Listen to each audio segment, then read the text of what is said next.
लोगों की उम्र कम हुई। 1000 साल द्वापुर में, 1000 वर्ष उम्र द्वापुर में लोगों की थी। कलयुग के आरंभ में लोगों की आयु 100 वर्ष। जो लोग ज्योतिष के जानकार हैं तो ज्योतिष के अनुसार ये जितने भी ग्रह हैं एक व्यक्ति के पूरे जीवन चक्र में 120 वर्ष में घूम पाते हैं।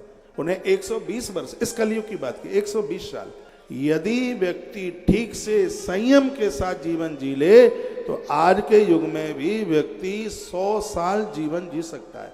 और हमारे वेद कहते हैं सतम आयु, जिसकी 100 साल की आयु है ऐसा व्यक्ति मृत्यु लोक से जाता है तो देवलोक में देवता उसके गले में हार पहनाते हैं, उसका स्वागत करते हैं।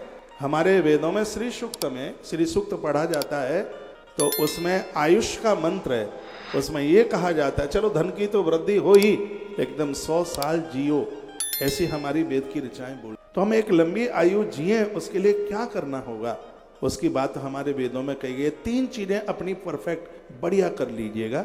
सबसे पहला जागने का क्रम ठीक, दूसरा सोने का क्रम ठीक हो, और तीसरा खाने का क्रम ठीक, खाने का समय ठीक हो।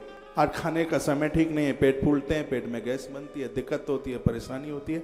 और पेट में गैस बनना ये हार्ट अटैक तक ले जाकर के ठीक नहीं है, बढ़िया नहीं है। यदि किसी को गैस बनती है, रात्रि को भुना हुई अजवाइन थोड़ा काला नमक डाल के आधा चम्मच मुंह में डाल के फंकी लगाइए, ये बीमारी खत्म हो जाएगी। या घी में लाल मिर्च तड़काइए, पूरी साबुत, फूटे नहीं, काली पड़ जाए बाहर निकाल दो, घी पी लो हफ्ते में 2 बार, जीवन में ये बीमारी खत्म हो जाएगी। ये बीमारी ठीक नहीं है। जब भोजन पचता नहीं है तब ये सब दिक्कतें होती हैं।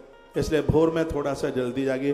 कहा जाता है पहला सुख है निर्मल काया, दूजा सुख है घर में माया, तीजा सुख है पुत्र आज्ञाकारी, चौथा सुख है सुलक्षणा नारी। पाम एक बार पाँव में कांटा एक बार दिक्कत देता है, परेशान देता है, लेकिन 4 लोग ऐसे हैं जो ये समझ लो कि मिनट मिनट में बिच्छू जैसा डंक मारते हैं।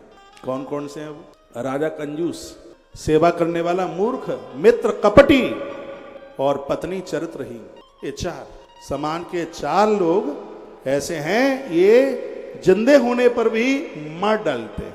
कौन कौन से हैं? राजा कंजूस, राजा बहुत उदार होना चाहिए, बहुत उसका विस्तार हृदय होना चाहिए, राजा उदार होना चाहिए, राजा कंजूस नहीं। हाँ, नृप कृपी न हो, कंजूस न हो, मित्र कपटी न हो, और जो अपने पास में सेवा करने वाला है वो मूर्ख ना हो।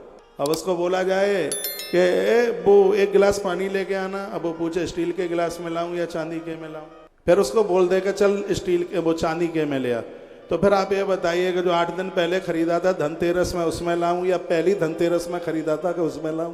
तो फिर वो उसको बोल दे कि चल इस साल खरीदा है उसी में ले आ। तो फिर वो पूछेगा कि फिर आप ये बताइए कि थोड़ा गर्म लेके के आऊँ कि कुनकुना लेके आऊँ या कि फिर सीधा लेके आ जाऊँ। फिर वो कह देगा कि चले ऐसा ही ले, फिर कहेगा कि झाड़ वाला गर्म करके लाऊं या बिस्लरी की बोतल से निकाल के लाऊं। तो ऐसे मूर्ख सेवा करने वाले होंगे तो ये चुभेंगे। ये गोस्वामी जी ने भी अपनी मानस में इसका वर्णन किया है। ये 4 लोग तो बड़े अच्छे होने चाहिए, बढ़िया होने चाहिए, नारी चरित्रवान, ऐसा वर्णन करते हैं ग्रंथों में। वर्णन किया गया है जब पति और पत्नी एक चरित्र के साथ में जब हवन यज्ञ करते हैं तो देवता हाथ जोड़ते हैं, कहते हैं हे माँ हमें भरोसा है, इतनी कृपा हो जाए कि हम तेरी कोख से तेरे बेटा और बेटी बनकर धरती पर पैदा हो जाएं। देवता प्रार्थना, चरित्र कोई चीज है।